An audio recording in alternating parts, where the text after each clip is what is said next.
will happen to our properties in future. I'm going to show you how Singapore properties have evolved over the years. Over here you can see that people buying 3-room flat and below have reduced over the years.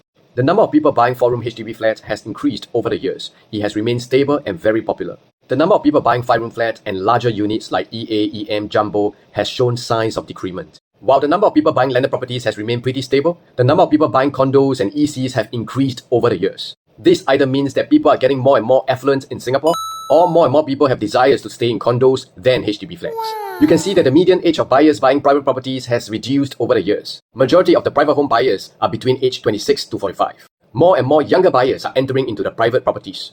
Again, this means two things. Their income is higher, or they have greater desire to move in private properties than HDB flats with the help of their parents. The next important thing is to notice that the percentage of 2-person or 3-person households has been increasing over the years. This percentage will continue to increase due to the cost of living and more foreigners coming to Singapore. It's a cycle that doesn't stop.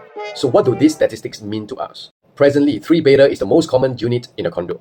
For 2-bedder, we will consider it as an investment rather than a homestay unit. But this is going to shift in time to come. Because of the increase in the 2-person and 3-person households, we are going to see 2-bedroom condos becoming more and more popular for own stay. This means that the demand will eventually increase and drive up the prices of 2-bedroom units. As of now, 3-bedroom units are still the most popular. I reckon that it will probably take about 5 to 10 years for the shift to take place. Having said that, if you have the finances in today's market, go for a 4-bedroom unit in a condo development. And I'm going to show you why. This is in Jadescape, and you can see that 4-bedroom unit has the highest transacted PSF. Next, this is Treasure at Tampines in District 18. You can see that 4-bedroom has the highest transacted PSF. Even though it has 5-bedroom units, 4-bedroom units are still performing the best. Next, you have Inns Residence in District 23. You can see that 4-bedroom units are the best performing in terms of transacted PSF. Next, you have Seaside Residences in District 15. 4-bedroom unit is still having the best transacted PSF. This is in District 27, and you can see that 4-bedroom again performs the best in terms of transacted PSF. Next, we have District 19. Again, 4-bedroom performs the best. In the past, smaller unit had higher PSF, larger unit had lower PSF. But this has shifted since the pandemic. If you have not watched my video on that, check out here.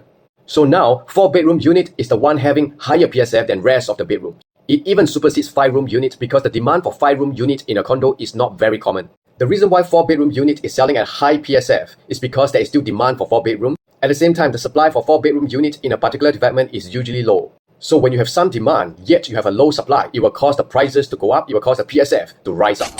When you purchase a 4-bedroom unit and eventually sell it, a higher PSF translates to a higher quantum and a higher net profit. And because the square feet, the size is huge, every PSF increment will impact the selling price. And this is why buying a 4-room unit in today's market is a good form of investment. If you have more questions, you can ask a different kind of agent. I will see you in the next video.